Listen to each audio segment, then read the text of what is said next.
ಕಳೆದ ಒಂದು ತಿಂಗಳಲ್ಲಿ ನಾವು ಮಾಡಿಫೈಡ್ ಸೈಲೆನ್ಸರ್ಸ್ಗಳನ್ನು ಬಳಸ್ತಾ ಇರುವಂಥ ಟೂ ವೀಲರ್ಸ್ಗಳ ಮೇಲೆ ಇಡೀ ಜಿಲ್ಲೆಯಾದ್ಯಂತ ಒಂದು ಸ್ಪೆಷಲ್ ಡ್ರೈವ್ ಮಾಡಿದ್ವಿ.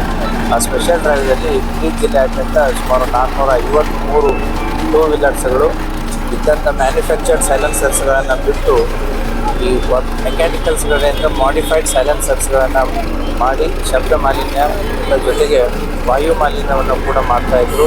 ಇದರಿಂದ ರಾತ್ರಿ ಹೊತ್ತು ಮತ್ತು ಆಸ್ಪತ್ರೆ ಹತ್ರ, ಸ್ಕೂಲ್ ಹತ್ರ ಹಿರಿಯ ನಾಗರಿಕರಿಗೆ ಇದರಿಂದ ಸಾಕಷ್ಟು ಕಿರಿಕಿರಿ ಉಂಟಾಗ್ತಾ ಇತ್ತು. ಟ್ರಾಫಿಕ್ಗಳಲ್ಲಿ, ಜಂಕ್ಷನ್ಸ್ಗಳಲ್ಲಿ ಕೂಡ ಈ ವೆಹಿಕಲ್ಸ್ಗಳ ಸಮಸ್ಯೆ ಜಾಸ್ತಿ ಇತ್ತು. ಆ ಹಿನ್ನೆಲೆಯಲ್ಲಿ ವಿಜಯಪುರ ಜಿಲ್ಲಾ ಪೊಲೀಸ್ ಕಳೆದ ಒಂದು ತಿಂಗಳಿಂದ ಇದನ್ನು ಸ್ಪೆಷಲ್ ಡ್ರೈವ್ ಮಾಡಿ ಇವತ್ತು 453 ಮಾಡಿಫೈಡ್ ಸೈಲೆನ್ಸರ್ ಬೈಕ್ಸ್ಗಳೇನಿತ್ತು ಅವ್ರ ಮೇಲೆ ಕಾನೂನಿನ ಪ್ರಕಾರವಾದಂಥ ಒಂದು ಪ್ರಕ್ರಿಯೆಯನ್ನು ಕೂಡ ಕೈಗೊಂಡಿದ್ದಾರೆ. ಅದರ ಜೊತೆಗೆ ಇವತ್ತು ಈ ಮಾಡಿಫೈಡ್ ಸೈಲೆನ್ಸರ್ಸ್ಗಳನ್ನ ಕೂಡ ಡೆಸ್ಟ್ರಾಯ್ ಮಾಡಿದ್ದಾರೆ. ಅಷ್ಟೇ ಅಲ್ಲದೆ ಪೊಲೀಸ್ ಇಲಾಖೆ ಈ ಮಾಡಿಫೈಡ್ ಸೈಲೆನ್ಸರ್ ಯಾರು ಮಾಡ್ಕೊಡ್ತಾ ಇದ್ದಾರೆ ವರ್ಕ್ಶಾಪ್, ಈ ಮೆಕ್ಯಾನಿಕಲ್ ವರ್ಕ್ಶಾಪ್ಸ್ ಯಾವುದೇ ಇದೆ ಅಲ್ಲಿ ಕೂಡ ಅವ್ರನ್ನ ಕರೆದು ಮೀಟಿಂಗ್ ಮಾಡಿ ಅವ್ರಿಗೂ ಕೂಡ ವಾರ್ನಿಂಗ್ ಮಾಡಿದ್ದಾರೆ. ಇನ್ನು ಮೇಲೆ ಮಾಡಿಫೈಡ್ ಸೈಲೆನ್ಸರ್ ಮಾಡಿಕೊಡುವಂಥ ವರ್ಕ್ಶಾಪ್ಸ್ಗಳ ಮೇಲೂ ಕೂಡ ನಾವು ಪ್ರಕರಣವನ್ನು ದಾಖಲು ಮಾಡ್ತೀವಿ. ಅದೇ ರೀತಿ ಈ ಮಾಡಿಫೈಡ್ ಸೈಲೆನ್ಸರ್ ಬಳಸುವಂತಹ ಏನು ಯುವಕರಾಗಿರ್ಬೋದು, ಸಾರ್ವಜನಿಕರಾಗಿರ್ಬೋದು, ಅವರ ಮೇಲೂ ಕೂಡ ಇನ್ಮೇಲೆ ನಾವು ಪ್ರಕರಣಗಳನ್ನು ದಾಖಲಿಸ್ತೀವಿ. ಈಗಾಗಲೇ ಫೈನ್ ಮಾಡಿದರೆ ಇನ್ನು ಮುಂದೆ FIRಗಳನ್ನು ರಿಜಿಸ್ಟರ್ ಮಾಡಲಾಗಿದೆ. ಅಷ್ಟೇ ಅಲ್ಲದೆ ಈ ಅಂಡರ್ 18 ಮೈನರ್ಸ್ ಏನಿದ್ದಾರೆ, ಮೈನರ್ಸ್ಗಳು ಅದೂ ಒಂದು ಸ್ಪೆಷಲ್ ಡ್ರೈವ್ ಈ ಮಂತ್ ಆಫ್ ಫೆಬ್ರವರಿ ಮತ್ತು ಮಾರ್ಚಲ್ಲಿ ಮಾಡುತ್ತೆ. ಅಂಡರ್ 18 ಯಾರು ಟೂ ವೀಲರ್ಸ್ಗಳನ್ನು ಕೊಡ್ತಾ ಇದ್ದಾರೆ ಅವರ ತಂದೆ ತಾಯಿಗಳ ಮೇಲೂ ಕೂಡ ನಾವು ಪೇರೆಂಟ್ಸ್ಗಳ ಮೇಲೆ, ಗಾರ್ಡಿಯನ್ಗಳ ಮೇಲೂ ಕೂಡ ಪ್ರಕರಣವನ್ನು ದಾಖಲು ಮಾಡುತ್ತೆ. ಸೆಕ್ಷನ್ 199 ಮೋಟರ್ ವೆಹಿಕಲ್ ಆ್ಯಕ್ಟ್ಸ್ ಪ್ರಕಾರ 25,000 ರೂಪಾಯಿ ಫೈನು ಮತ್ತು 3 ವರ್ಷ ಕಠಿಣ ಶಿಕ್ಷೆ ಇದೆ. ಹಾಗಾಗಿ ಪೇರೆಂಟ್ಸ್ ಆಗಿರ್ಬೋದು, ಗಾರ್ಡಿಯನ್ಸ್ ಆಗಿರ್ಬೋದು, ಅಂಡರ್ 18 ನೀವು ಮೈನರ್ ಚಿಲ್ಡ್ರನ್ಸ್ಗಳಿಗೆ ವೆಹಿಕಲ್ ಕೊಟ್ಟರೆ ಅದು ನೀವೇ ಜವಾಬ್ದಾರಿ ಆಗಿರ್ತೀರ. ಪೊಲೀಸ್ ಇಲಾಖೆ ಮುಂಬರುವಂಥ ದಿನಗಳಲ್ಲಿ ಅದನ್ನು ಕೂಡ ಒಂದು ಸ್ಪೆಷಲ್ ಡ್ರೈವ್ ಮಾಡಿ ಅದಕ್ಕೆ ಸೂಕ್ತವಾದಂಥ ಒಂದು ಕ್ರಮವನ್ನು ಕೈಗೊಳ್ತೀವಿ. ಯಾಕಂತಂದರೆ ಮೈನರ್ಸ್ಗಳಿಗೆ ಲೈಸೆನ್ಸು ಇರಲ್ಲ ಮತ್ತು ಎಕ್ಸ್ಪೀರಿಯನ್ಸು ಇರಲ್ಲ, ಎಕ್ಸ್ಪರ್ಟೈಸು ಇರಲ್ಲ. ಸೊ ಆ್ಯಕ್ಸಿಡೆಂಟ್ಸ್ಗಳಲ್ಲಿ ಹೆಚ್ಚು ಕಡಿಮೆ ಆಗಿ ಇದು ಆಯಿತು ಅಂತಂದರೆ ಜನರಿಗೆ ಅದು ಲಾಸು, ತಂದೆ ತಾಯಿಗೇ ಲಾಸು. ಹಾಗಾಗಿ ತಂದೆ ತಾಯಿಯವರು ಕೂಡ ಮೈನರ್ಸ್ಗಳಿಗೆ ವೆಹಿಕಲ್ಗಳನ್ನು ಕೊಡಬೇಡಿ, ಕೊಟ್ಟರೆ ನೀವೇ ಜವಾಬ್ದಾರರಾಗ್ತೀರಾ. ಅದರ ಜೊತೆಗೆ ಬರುವಂಥ ಫೆಬ್ರವರಿ 25 ಎಲ್ಲ ರೆಡಿ ಇದೆ ಅಲ್ಲ ನಮ್ಮದು? ಫೆಬ್ರವರಿ 20 DSP ಸಿಟಿ ಇದೆ. ಸೊ ಫೆಬ್ರವರಿ 25 ಕೂಡ ನಾವು ಕಲಾಮಂದಿರದಲ್ಲಿ ಈ ಒಂದು ರೀತಿ ಟೂ ವೀಲರ್ ಅಪಘಾತಗಳನ್ನು ಕಡಿಮೆ ಮಾಡೋದಕ್ಕೋಸ್ಕರ ಅವತ್ತೊಂದು ರೀತಿ ಮೇಳದ ರೀತಿ ಮಾಡ್ತಾ ಇದೆ. ಅವತ್ತು ಶಾಲಾ ವಿದ್ಯಾರ್ಥಿಗಳಿಗೆ ಒಂದು ಅವೇರ್ನೆಸ್ ಕಾರ್ಯಕ್ರಮ ಆಗಿರ್ಬೋದು, ಮತ್ತು ಹೆಲ್ಮೆಟ್ ವಿತರಣೆ ಆಗಿರ್ಬೋದು, ಮತ್ತು ಇನ್ಶೂರೆನ್ಸ್ ಕಂಪ್ನಿಗಳ ಜೊತೆಗೆ ಒಂದು ಮೇಳದ ಥರ ಅದನ್ನು ಮಾಡಿಬಿಟ್ಟು ಟೂ ವೀಲರ್ಸ್ ಪರ್ಟಿಕ್ಯುಲರ್ಲಿ ಡ್ರೈವ್ ಮಾಡೋರಿಗೆ ವೆಹಿಕಲ್ ಸೇಫ್ಟಿ ಬಗ್ಗೆ ಆಗಿರ್ಬೋದು, ತಮ್ಮ ಸೇಫ್ಟಿ ಬಗ್ಗೆ ಆಗಿರ್ಬೋದು, ಇನ್ಶೂರೆನ್ಸ್ ಬಗ್ಗೆ ಆಗಿರ್ಬೋದು, ಮತ್ತು ಮಕ್ಕಳಿಗೆ ಜಾಗೃತಿ ಮೂಡಿಸುವಂಥ ಕಾರ್ಯಕ್ರಮವನ್ನು ಫೆಬ್ರವರಿ 25 ಇದೇ ನಮ್ಮ ಕಂದಲ್ ಕಲಾಮಂದಿರದಲ್ಲಿ ಅದನ್ನು ಹಮ್ಮಿಕೊಂಡಿದೆ.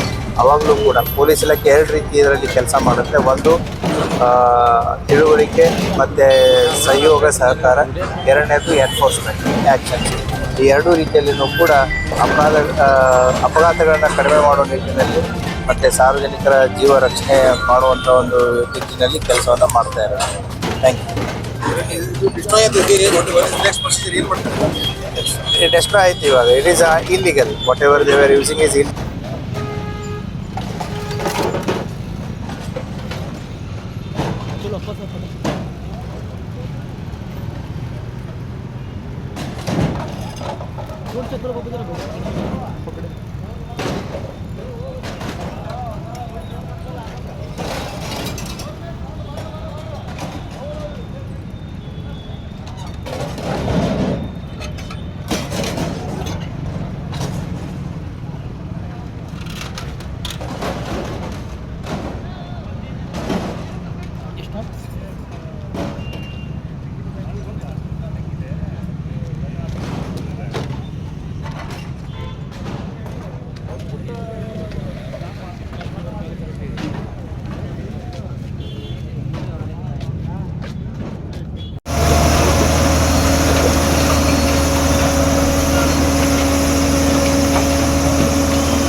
हमारे कैमरा एकदम हाथ खींच ले